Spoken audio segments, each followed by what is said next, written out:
Class 11 chapter 2 के संबंध एवं फलन का एक्सरसाइज 2.2। तो 2.2 शुरू करने के पहले मैं आप लोगों को बता दूं कि ये जो एक्सरसाइज होगी ये पूरी की पूरी होगी संबंध पे, यानी रिलेशंस पे। तो इसके लिए एक चीज ये जान लीजिए कि हम लोगों ने पिछले क्या पढ़ा था। पिछले एक्सरसाइज में हम लोगों ने कार्तीय गुणन के बारे में पढ़ा था, और इसके बाद जो आने वाला है 2.3 उसमें हम लोग पढ़ेंगे फंक्शंस के बारे में। तो देखो भैया यानी फलन के बारे में पढ़ेंगे। तो यहाँ पर हम देख लेते हैं कि संबंध क्या होते हैं। पहले एक्सरसाइज करने के पहले हम बेसिक से समझ लेते हैं। तो बेसिक अगर आप समझ जाएंगे तो उसके बाद किसी भी बुक का एनसीईआरटी हो या आपकी कोई साइड बुक चलती होगी तो आप आसानी से सारे क्वेश्चन कर लेंगे। जैसे समझते हैं क्या है कि अगर हमें मान लीजिए कि दो सेट दिए गए हैं, 1 और 2, ए दिया गया है 1 और 2, और बी दिया गया है 3 और 4। यहाँ देखो, अब यहाँ पर क्या है कि हम यहाँ पर निकाल लेते हैं पहले ए क्रॉस बी। अब ये कहते हैं कि ए क्रॉस बी हम लोगों ने पिछले पढ़ लिया है, तो पीछे पढ़ लिया है, लेकिन ये चीज याद रखिए कि वो काम आने वाला है आपका इस एक्सरसाइज में भी। तो जो लोग पुरानी वीडियो देख लिए हैं, पिछली वीडियो देखे हैं, उनको आसानी समझ में आएगा कि ए क्रॉस बी क्या होता है। तो हम ए क्रॉस बी निकाल लेते हैं। क्या हो जाएगा 1 और 3, फिर हो जाएगा 1 और 4, फिर हो जाएगा 2 और 3, और उसके बाद हो जाएगा 2 और 4। ये हो गया इसका क्रॉस, ए क्रॉस बी का। तो यहाँ पर देखो, हम यहाँ पर ये क्या करते हैं कि हम पिछली एक्सरसाइज में पढ़े थे कि संबंधों की संख्या क्या होगी।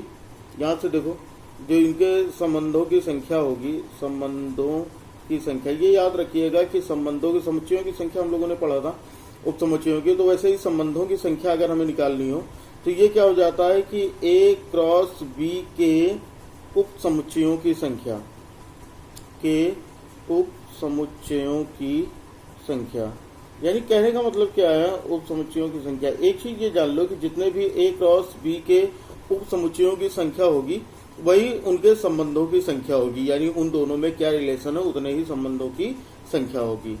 एक चीज और भी जान लो कि ये जो संबंध होते हैं, ये संबंध, जो भी संबंध आएंगे, संबंध क्या होंगे, जो भी संबंध आएंगे ये हमेशा सबसेट होंगे किसके, कार्तीय गुणन के, यानी कार्टेशियन प्रोडक्ट के। जो इनका संबंध होगा वो इनके उप समुच्चय होंगे। संबंध जो है वो कार्तीय गुणन के उप समुच्चय होंगे। देखिए समझिएगा बात कि अगर हम किसी चीज के संबंध निकालेंगे तो वो जो आएगा ना, वो इसमें से ही कुछ ना कुछ होगा, इसमें से ही कुछ ना कुछ होगा, या फिर बराबर क्या होगा, या फिर पूरा यही आ जाएगा। समझ में आ रहा है?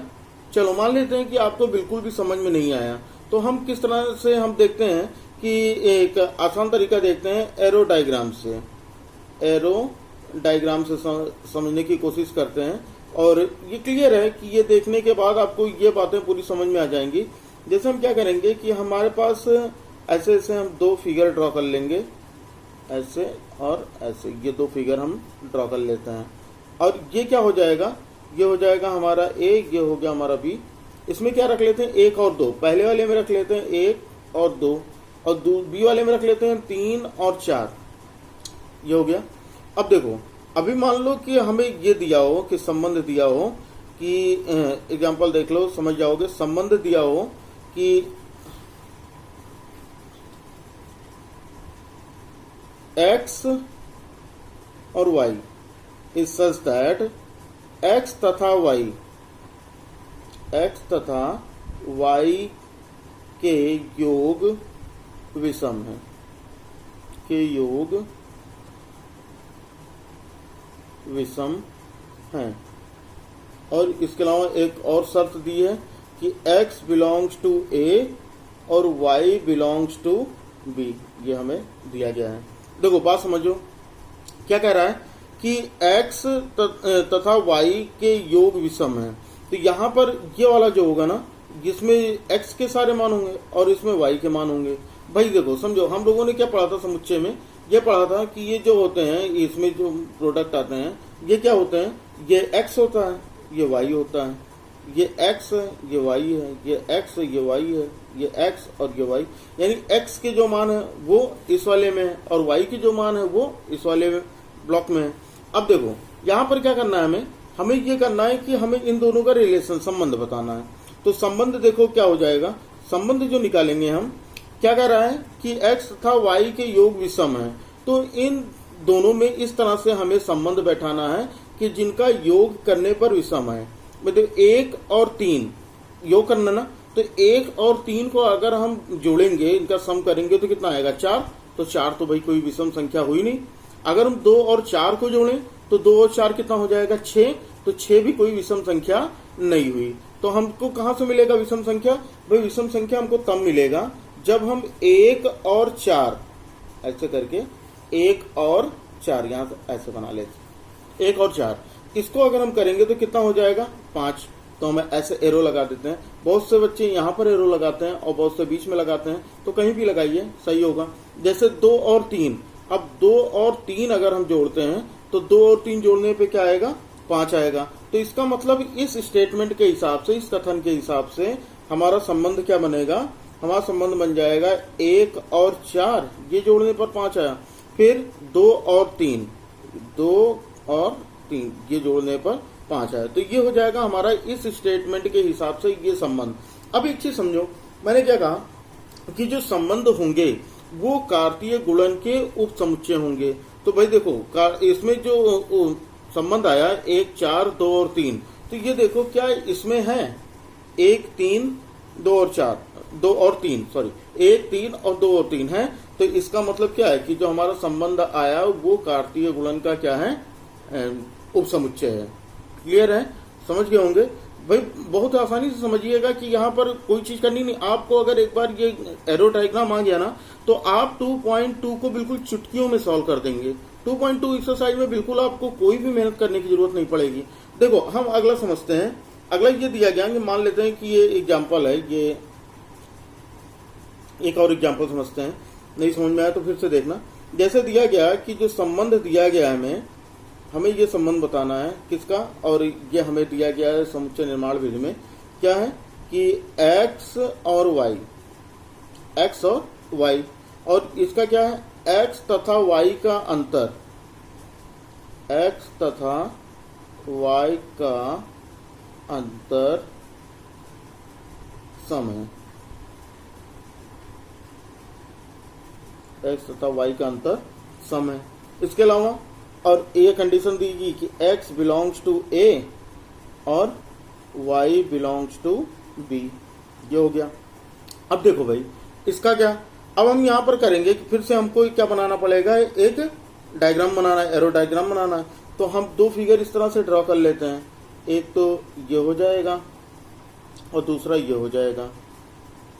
फिर इसमें हम क्या रख लेते हैं, इसमें हम रख लेते हैं 1 और 2, ये a हो गया और ये b हो गया। b में क्या रखेंगे 3 और 4। भाई जो हमने शुरू में एग्जांपल लिया था बिल्कुल सारी वही चीजें फॉलो कर रहे हैं। a जो है 1 और 2 और b जो है वो 3 और 4, तो हमने यहाँ पर रख लिया। अब यहाँ देखो ये जो होगा ये x का पार्ट होगा और इसके जो होंगे वो y के पार्ट होंगे। अब हम क्या करते हैं, इनमें रिलेशन में लगाते हैं। क्या दिया है x तथा y का अंतर सम है। तो अंतर कहने का मतलब क्या है कि x माइनस y करो तो उसका जो अंतर आए वो क्या आना चाहिए, सम आना चाहिए।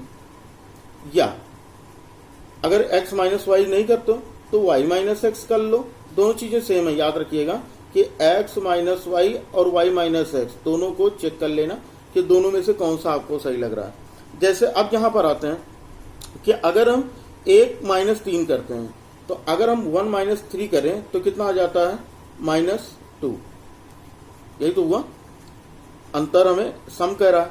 अगर हम 1 माइनस 4 करें, अगर यहां देखो 1 माइनस 4 करें तो 1 माइनस 4 करने पर क्या आता है -3, तो यानी ये इतना अंतर भी सम हो गया।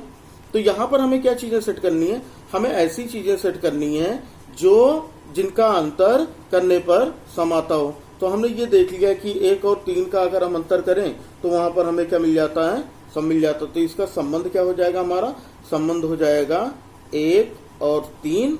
अब देखो 2 और 4 अगर इसका अंतर करोगे तो 2 में से 4 करोगे कितना आएगा -2, तो -2 भी तो सम है ना। तो अंतर क्या कह रहा है कि x माइनस वाई का अंतर जो होना चाहिए वो सम होना चाहिए। तो भाई ये भी है, तो ये भी लिख देंगे 2 और 4, तो ये हो गया। यहां से हो गया ये हमारा संबंध। समझ में आ रहा है? देखो अब यहां पर देखो मैंने क्या कहा कि जो संबंध होंगे वो उप समुच्चय होंगे ए क्रॉस बी के। तो देखो 1, 3, 2 और 4 क्या ए क्रॉस बी में भी था? देखो 1, 3, 2 और 4 ये क्रॉस बी में भी था। तो इसका मतलब हमारा ये वाला जो स्टेटमेंट था कि जो संबंध होंगे वो उप समुच्चय होंगे कार्तीय गुणन के, ये प्रूफ हो गया। क्लियर है? बहुत ही आसान है, आसानी से समझिएगा। और नहीं समझ में आता है तो वीडियो को 2-3 बार देखिएगा, आसानी से समझ में आ जाएगा। और एक बार यकीन मानिए कि अगर एक बार आपको समझ में आ गया ना तो आप बिल्कुल आसानी से कर लेंगे। फिर आपको किसी कोचिंग की और किसी टीचर की जरूरत नहीं होगी लाइफ टाइम के लिए। क्लियर है ना? चल आगे देखते हैं। जैसे एक एग्जाम्पल दिया है ना, एक एग्जाम्पल से देखते हैं। और वो एनसीईआरटी का एग्जाम्पल दिया है। और वो एग्जाम्पल क्या है कि एनसीईआरटी का बढ़िया एग्जाम्पल है, बहुत ध्यान से देखिएगा। कि मान लेते हैं कि पी है कोई सेट जिसमें ए, बी और सी ये दिया गया है। और वहीं क्यू कोई सेट दिया गया है जिसमें कुछ नाम दिए गए हैं। और वो नाम दिया गया है अली, भानु, बिनोय, चंद्रा और दिव्या।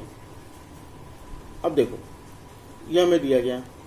अब हमें ये कहा गया कि इनमें जो संबंध बताना है, इनका जो संबंध होगा वो क्या है कि X Y is such that X Y के नामों का पहला अक्षर है।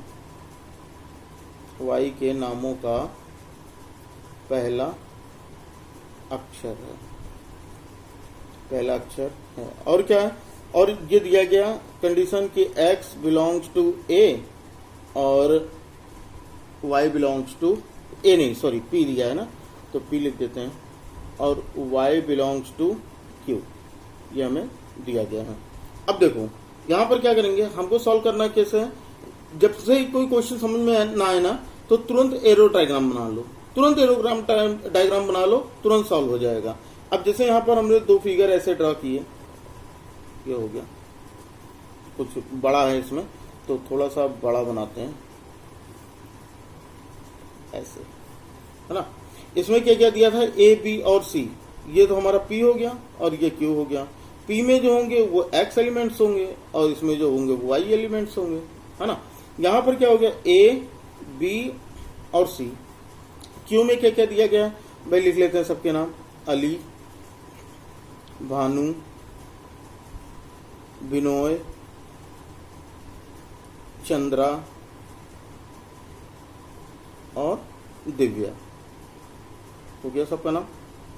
अब देखो यहां पर क्या कह रहा है? एक्स वाई के नामों का पहला अक्षर है। तो भाई देख लो कौन कौन सा पहला अक्षर है? ए। तो ए देखो, ए में अली में का पहला अक्षर ए है तो हम इसको मिला देंगे अली से। बी भी देखो, बी क्या है? भानु और बिनोय, तो बी जो है वो हम भानु से मिला देंगे। फिर बिनोय से भी मिल रहा है तो बिनोय का भी पहला अक्षर बी है तो हम इसको यहां से मिला देते हैं बिनोय से ना। अब देखो सी चंद्रा, तो हम क्या करेंगे कि सी को किससे मिला देंगे? चंद्रा से मिला देंगे। ये हो गया हमारा डायग्राम, एरो डायग्राम। अब हम यहां पर क्या करते हैं? यहां देखो एक चीज इसमें ये समझो कि इसमें 3 चीजें आती हैं। इस एक्सरसाइज में आपको बार बार 3 चीजें निकालने को कहा जाएगा। और वो क्या क्या चीजें होंगी? एक तो होगा डोमेन, DOMAIN, डोमेन, जिसको हिंदी में कहते हैं प्रांत। हिंदी में क्या कहते हैं? प्रांत। फिर आएगा रेंज, रेंज इसको बोलते हैं, रेंज को।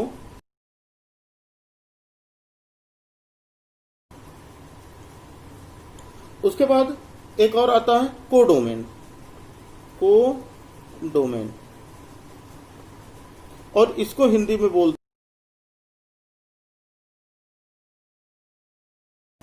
तो ये चीजें समझ लो कि ये होते क्या है ना। पेपर में बार बार ये आपकी एक्सरसाइज में भी आएगा और पेपर में भी आता है, तो यहां से एक बार समझ लेंगे तो आसानी से आप कर ले जाएंगे।